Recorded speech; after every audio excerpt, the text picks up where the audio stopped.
Guys, magluluto tayo ng chicken wings curry.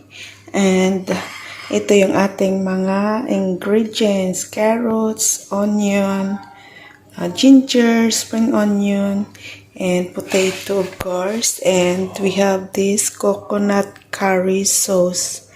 So, let's start cooking now our chicken wings curry.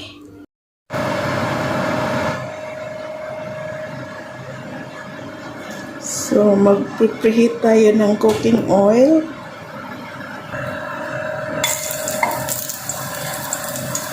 Now, let's start frying our vegetables. We need to use some ginger. And then we add the onion, carrots, and potato. So, please keep on watching, guys. And I'm going to show you how to cook this chicken wings curry.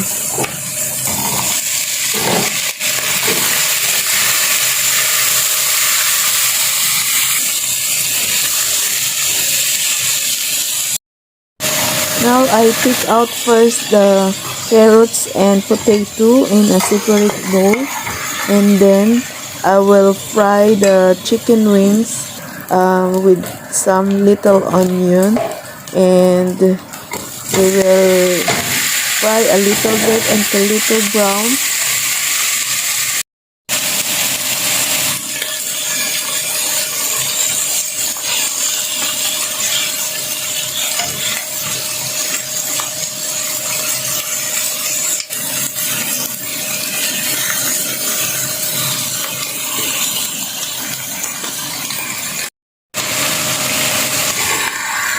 Now I put back all the potato and carrots together with the chicken wings and mix them all together.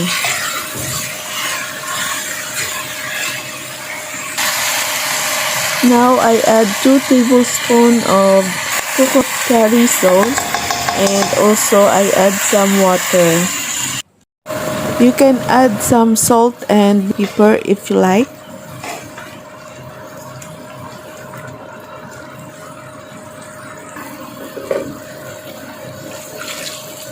I add 1 cup of water, or it depends how much chicken wings you have.